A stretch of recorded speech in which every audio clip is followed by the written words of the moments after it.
How did I use media technologies in the construction and planning, research and evaluation stages of my project?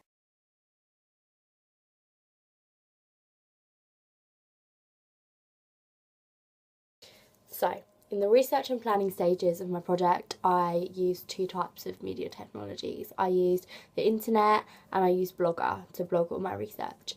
So, basically, what I did is on the internet, on Google, I researched the codes and conventions of my genre after researching the subgenre of my horror genre. And I also researched target audience and things like that. Last year, when I did this stage of my work, I just kind of did text posts on my blog, and it looked really boring and it wasn't very interactive, and yeah, I just didn't have a lot of fun doing it. But this year I made sure to take screenshots and annotate them and present my work in a more interesting way so that my blog was more interactive and it wasn't so boring for people to read, basically. And I feel like that exemplified my ability to use the media technology of Blogger better.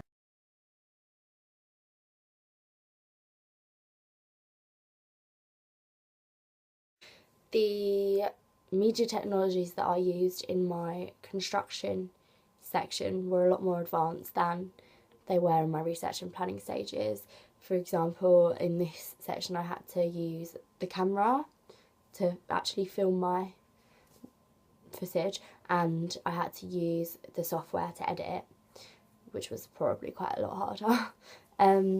So with the camera, there was just little functions on it that I hadn't used before, because last year my filming was very simple and I didn't explore the camera very much. But this year I used like the zooming, I used the zoom, and I also used a tripod, which doesn't come under media technologies, but it helped me to be able to use the media technology such as the zoom effect, because obviously I had a steady camera, so I could zoom in more steadily without having to have a bumpy, sort of jumpy effect on my work.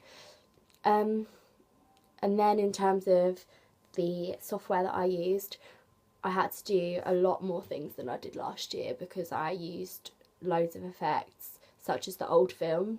I put on the old film effect and the black and white effect and all things like that, which I didn't use before, because I used basically the raw footage last year and added in text and edited it very simply, whereas this year I used the trimming and the splitting effects, and that made my work a lot better.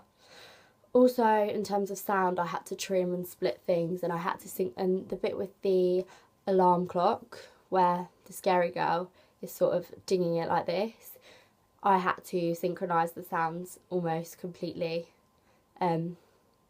perfectly, which I feel like I did quite well and I'm quite happy with, because I would never have been able to do that last year. Also, that's just reminded me that I also use the internet in this stage as well to look for my non-copyrighted sounds, such as the bell noise, the music, the second piece of music, and I think that's all the sound that I did use.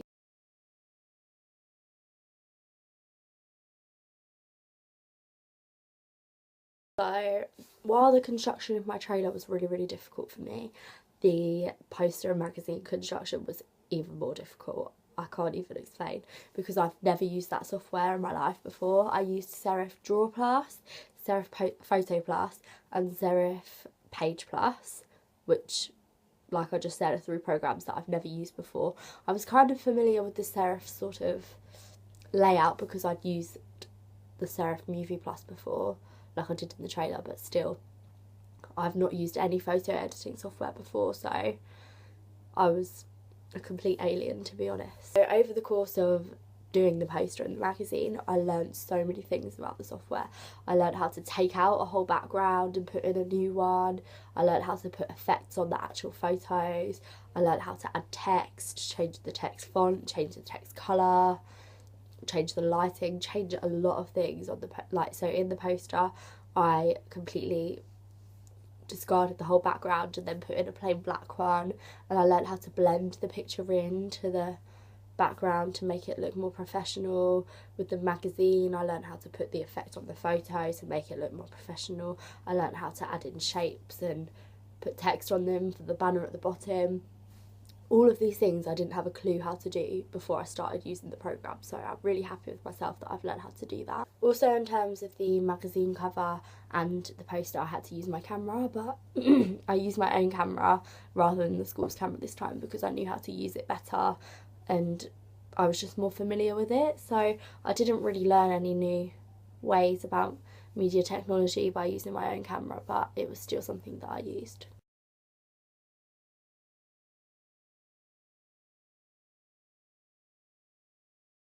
So lastly, the evaluation stage. I basically used a camera again, but this time I used my iPhone camera because it has the front camera and I can see what I'm doing right now. And I just found that a lot easier too, because I can email that to myself through the internet and I can edit it on my computer a lot easier than having to plug things in because I have some issues with my computer.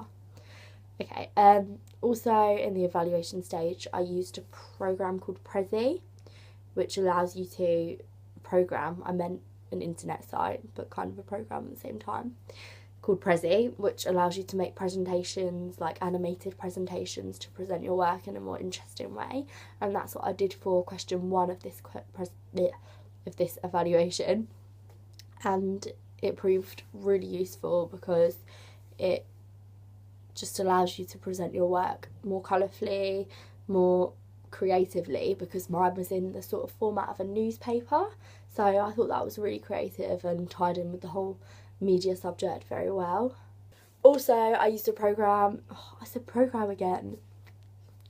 website called SurveyMonkey, which was absolutely amazing for collecting data because I made a survey questionnaire on there and about my target audience, what I'd found out from my target audience, which I think was question 3. And that was just so awesome for helping me collect my results because it was quick and easy to use.